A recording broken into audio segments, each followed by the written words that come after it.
ouvrons une autre appliquette pour la question 4. On va créer une nouvelle appliquette graphique. Je vais me prendre de l'espace encore une fois. Donc, à la question 4, qu'est-ce qu'on nous demande?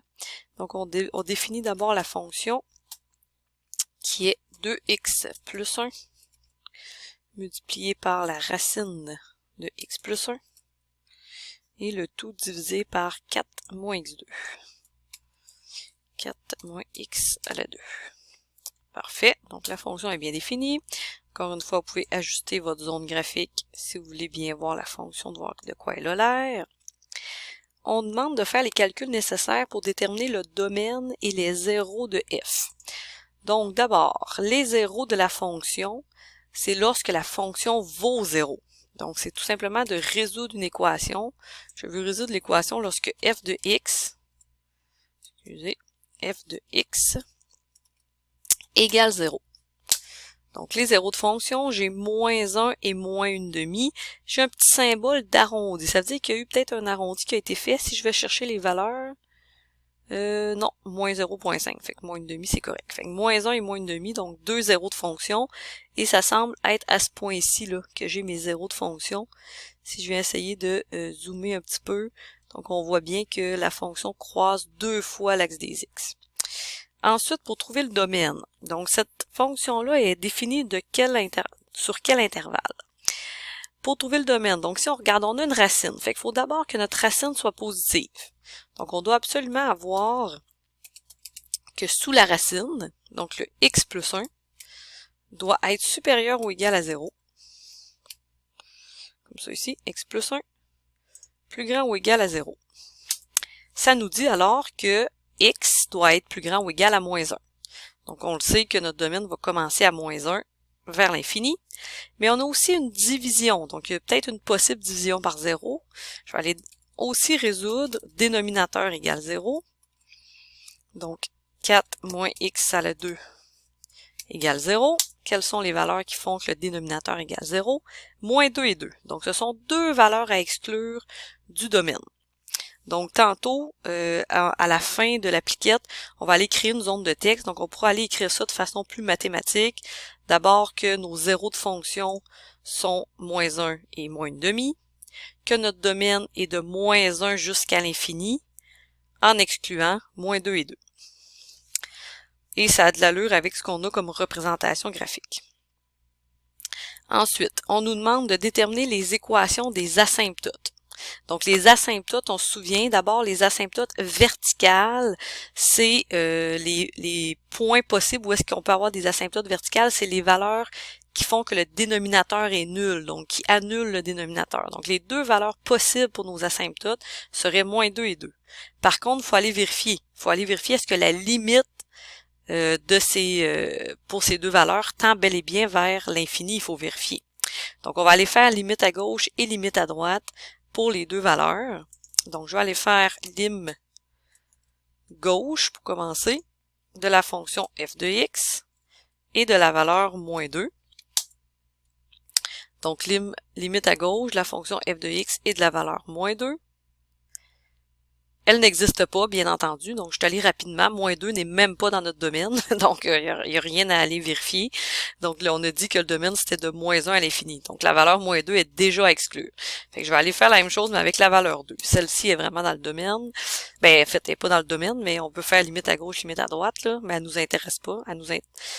Celle de moins 2 nous intéresse pas. Donc, f de x, et là, je vais aller le faire avec la valeur 2. Donc, la limite à gauche lorsque x tend vers 2. Ça tend vers l'infini. Super. Ça prouve que j'ai bel et bien une asymptote en x égale 2. Je peux aller vérifier quand même la limite à droite de f de x pour la valeur 2. Elle tend vers moins l'infini. Donc, lorsque x tend vers 2 vers la gauche, la fonction tend vers plus l'infini. Et quand x tend vers 2 vers la droite, des valeurs un petit peu plus grandes que 2, la fonction tend vers moins l'infini. Donc, ça a aussi de l'allure selon notre représentation graphique. Il est possible de tracer cette asymptote-là. En fait, une droite verticale, ça a une équation x égale. Donc, je pourrais aller écrire x égale 2. Et ça me ferait mon asymptote ici en noir. Bon, si je veux aller jouer avec les propriétés, je pourrais aussi la mettre comme en pointillé. Donc, je suis allée faire le bouton de droit, propriété. Et donc, dans couleur, je crois qu'on peut peut-être choisir, non, ça c'est la couleur, ça serait peut-être dans le style. Dans le style, ici, style du trait, là, on pourrait la mettre en pointillé, comme on a l'habitude de voir des asymptotes en pointillé. Donc, j'ai mon asymptote. Pour les asymptotes horizontales, les asymptotes horizontales sont possibles lorsque x tend vers plus ou moins l'infini. Donc, cette fois-ci, c'est les limites vers l'infini. Donc, lorsqu'ils tendent vers l'infini. Ici, si on regarde, on n'oublie pas que notre domaine était de moins 1 jusqu'à l'infini. Donc, c'est sûr que x ne tend pas vers moins l'infini. J'ai aucune valeur de x inférieure à moins 1. Fait que j'oublie ce côté-là, mais j'ai une possible asymptote lorsque x tend vers plus l'infini. Donc, on va aller la calculer. Je vais faire la limite de la fonction f de x lorsque x tend vers l'infini. Donc, je vais dans ABC, mes caractères. Oh, lorsque x tend vers l'infini, la fonction tend vers 0. Super, c'est exactement la définition d'une asymptote horizontale. Lorsque je regarde mes valeurs vers l'infini et que ça me donne un nombre réel, ça veut dire que j'ai une asymptote en y égale 0. Donc, j'ai bel et bien une asymptote en y égale 0. Encore une fois, dans les propriétés, je vais aller changer le style, la mettre en pointillé aussi. Donc, j'avais deux asymptotes, une horizontale en x égale 2 et une verticale en x égale 2 et une horizontale en y égale 0. Donc, mes deux asymptotes. Donc, je vais aller fermer mon appliquette. On va aller écrire le tout dans une zone de texte. Je vais appeler celle-là question 4. Je vais sauvegarder. Et dans la zone de texte, donc on va aller écrire le domaine, les zéros de fonction. On peut toujours réécrire pour les asymptotes pour que ça soit clair. Donc, on a réussi à faire l'analyse de notre fonction f de x. J'ajoute un élément texte. Je vais écrire réponse de A. Donc, le domaine de f, c'est de moins 1 jusqu'à l'infini. Donc, insérer maths, on devrait avoir quelque chose pour aller écrire l'infini. J'ai pas trop fouillé encore là-dedans. Mélange ici. Infini, parfait. Donc, domaine de moins 1 jusqu'à l'infini. Et je dois exclure donc certaines valeurs. Donc, je dois exclure certaines valeurs.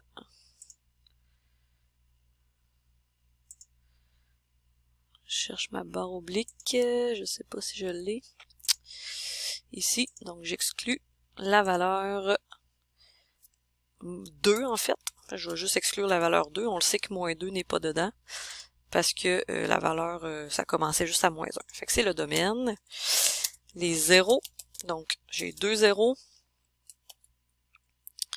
J'ai le point. Donc, j'avais le point moins 1,0 et le point moins 1/2 virgule 0. Donc, deux zéros de fonction.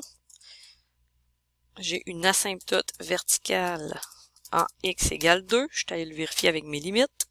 Et j'ai une asymptote horizontale en y égale 0 que j'ai aussi vérifié avec mes limites.